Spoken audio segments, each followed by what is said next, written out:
Bismillahirrahmanirrahim. Assalamualaikum warahmatullahi wabarakatuh. Apa kabar anak-anak? Semoga semuanya ada dalam keadaan sehat walafiat. Ya. Di pembelajaran kali ini kita akan membahas tentang manajemen, ya, pengelolaan, ya, manajemen. Ya. Kalau kita lihat dalam satu surat Al-Asr seperti yang dicantum di layar ini, yang artinya demi masa sesungguhnya manusia itu benar-benar berada dalam kerugian, ya, dimana kita di sini dituntut untuk bisa mengatur waktu, bisa mengelola waktu dengan baik, mengatur waktu dengan baik yang sedang kita lewati, jangan sampai kita menjadi rugi, ya. Oleh Allah diberikan waktu untuk bisa melaksanakan ibadah, tapi oleh kita tidak dilaksanakan, sehingga kita termasuk orang yang rugi. Ya, manajemen ini titik berat yang akan kita bahas. Ya. Nah, sebelum membahas lebih dalam, apa yang Anda pikirkan tentang orang-orang ini? Ya, karakter-karakter tiga ini. Silakan nanti ditulis di akhir, ya, dalam tugas evaluasi terakhir. Dalam tulisanmu bagaimana ketiga karakter tersebut, sisi positifnya apa, kemudian negatifnya apa. Gitu ya, bagaimana hubungannya dengan materi yang sedang kita bahas. Ya.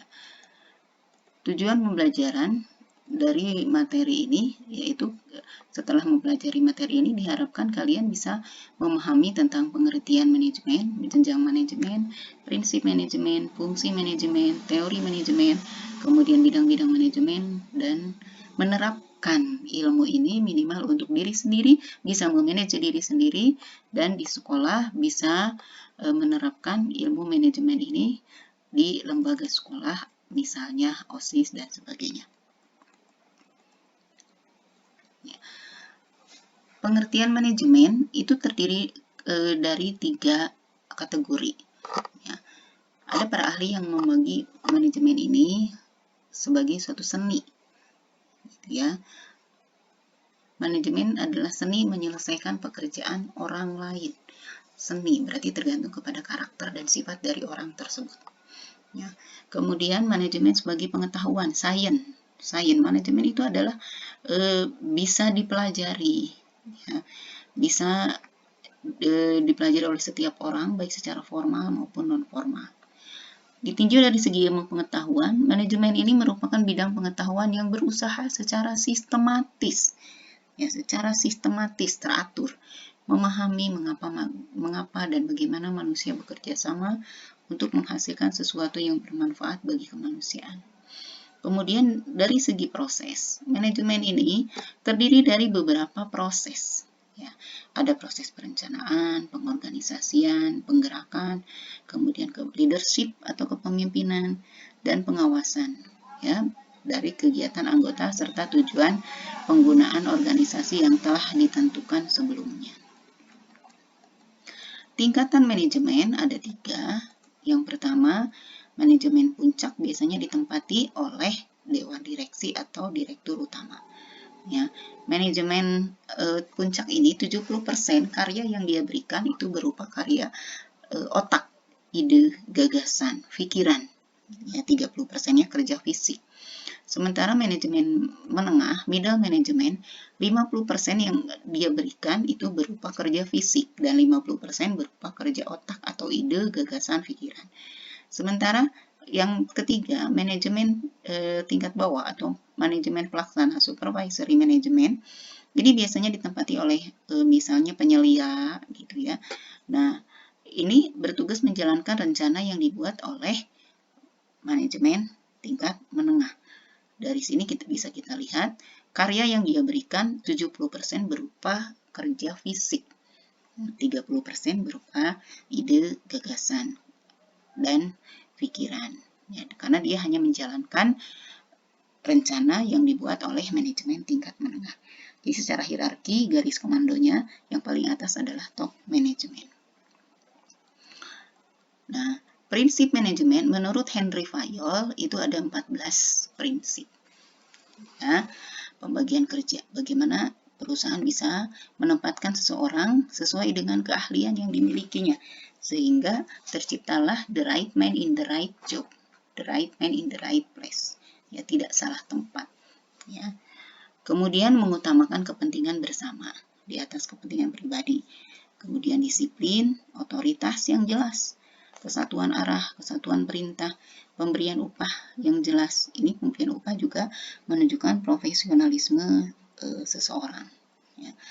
Pemusatan atau sentralisasi jenjang jabatan. Jenjang jabatan dalam perusahaan itu diperlukan supaya karyawan itu merasa termotivasi dalam bekerja, gitu ya. Dia memiliki target-target karir dalam kegiatan di perusahaannya. Kemudian tata tertib, kesamaan, kestabilan staf. Ya, jangan sampai terjadi miskomunikasi atau ya. Yang ke-13 inisiatif dan yang terakhir semangat korps. Unsur manajemen ada 6. Dari ke-6 unsur ini, kalau kita lihat yang paling utama adalah unsur manusia tentunya, ya. Uang, bahan, mesin, metode, dan pasar tidak akan bisa berjalan dengan baik kalau manusia itu sendiri tidak bisa mengelola dengan baik. Nah, fungsi manajemen, banyak para ahli yang memberikan teorinya tentang fungsi manajemen. Di sini Ibu akan menitik beratkan pada teori yang diberikan oleh Judge Robert Terry, J.R. Terry. J.R. Terry memberikan teori manajemen ini, fungsi manajemen ini ke dalam 4 hal. Pertama, perencanaan atau planning. Kita perhatikan jembatan layang ini yang berdiri dengan kokoh, ya, dengan bentuk yang sangat indah, gitu ya, tanpa mengurangi fungsinya. Nah, jembatan layang ini adalah sebuah goalnya, sebuah tujuan, dan jembatan ini tidak akan terwujud jika tidak ada perencanaan yang matang. Nah, dari sini kita bisa melihat bahwa perencanaan merupakan proses dasar manajemen untuk menentukan suatu tujuan dan langkah apa yang harus dilakukan agar tujuan tersebut tercapai. Ya. Dalam membuat perencanaan, biasanya manajer akan berpedoman kepada 5W plus 1H. Ya. 5W plus 1H. W yang pertama, what, tindakan apa, tujuan apa yang akan kita capai. Kemudian why, mengapa kita melakukan tindakan tersebut, mengapa kita melakukan kegiatan tersebut. Kemudian where, di mana tindakan tersebut bisa terlaksana, bisa dilaksanakan. Kemudian when, kapan mulainya, kapan berakhirnya. Ada target waktu di situ. Kemudian who, siapa saja yang terlibat dalam kegiatan usaha tersebut. Dan how, bagaimana caranya. Ya, apakah dengan menggunakan cara tradisional, semi modern, ataukah dengan teknik modern. Ya, itu dalam perencanaan. Ya, dalam sebuah bisnis biasanya dikenal dengan business plan. Yang kedua, organizing atau pengorganisasian. Ini bagaimana manajer bisa mengorganisasikan dari para stafnya. Ini ya, pengorganisasian ini merupakan keseluruhan proses pengelompokan orang. Bagaimana dikelompokkan orang-orang tersebut sesuai dengan kompetensinya, kompetensi yang dimiliki oleh orang tersebut. Jangan sampai salah menempatkan. Ya, dan jangan sampai berdasarkan like and dislike, suka dan tidak suka. Jadi harus ditempatkan sesuai dengan kompetensi yang dia miliki, keahlian yang dia miliki, sehingga terwujudlah the right man in the right place atau the right man in the right job. Yang ketiga, activating, penggerakan. Bagaimana manajer bisa menggerakkan seseorang, ya, dalam bekerja sesuai dengan tujuan yang ditetapkan.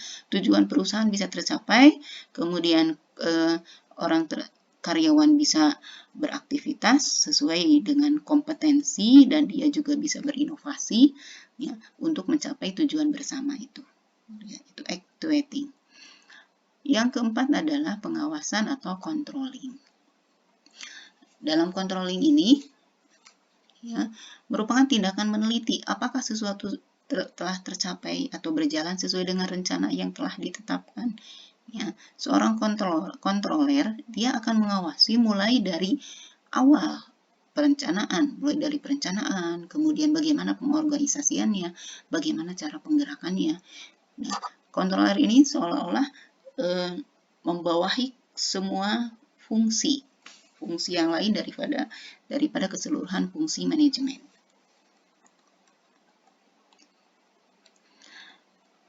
Teori manajemen. Teori manajemen terbagi 3, ada yang beraliran klasik, ya, kemudian aliran perilaku, dan aliran manajemen ilmiah. Kalau beraliran klasik mendefinisikan manajemen sesuai dengan fungsi-fungsi manajemen. Sedangkan aliran perilaku kajiannya pada aspek manusianya, gitu ya. Kemudian kalau manajemen ilmiah menggunakan ilmu matematika dan statistika. Jadi bisa diuji secara ilmiah, secara saintifik. Bidang-bidang manajemen. Bidang manajemen yang pertama yaitu manajemen produksi. Nah, ini manajemen produksi wajib mengelola kegiatan produksi dengan baik agar menghasilkan produk-produk yang bermutu. Gitu ya, bagaimana dia mengadakan pemilihan terhadap proses produksinya, kemudian merancang, mendesain, kemudian metode apa yang digunakan dalam proses produksi, kemudian mengoperasikannya, kegiatan real untuk mewujudkan rencana tersebut. Kemudian juga dia juga harus mengawasi, ya, dan tetap berinovasi dalam melakukan kegiatan produksi. Yang berikutnya adalah manajemen pemasaran. Ini kegiatan mengatur secara optimal dari fungsi pemasaran agar kegiatan pertukaran atau penyampaian barang dari produsen ke konsumen dapat berjalan dengan memuaskan. Ya.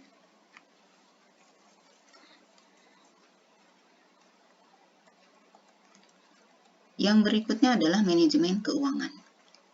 Manajemen keuangan berhubungan dengan langkah untuk mendapatkan dana yang dibutuhkan dan bagaimana penggunaannya dalam rangka mencapai tujuan.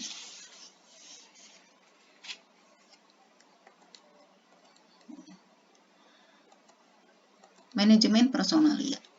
Ya, kegiatan manajemen personalia meliputi penerimaan pegawai, penilaian pegawai, promosi, mutasi, serta pemberian motivasi kerja. Ini penerimaan pegawai atau rekrutmen, bagaimana ini tenaga kerja apa saja yang diperlukan, kemudian mengembangkan pegawai tersebut yang memberi kompensasi yang sesuai dengan kompetensinya, gitu ya.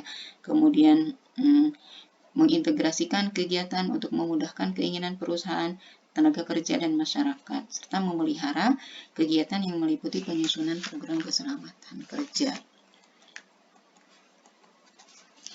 Manajemen administrasi memberikan perhatian kepada pemberian layanan di bidang administrasi, ya, penggunaan alat yang selektif dan kemudahan pada bidang lain.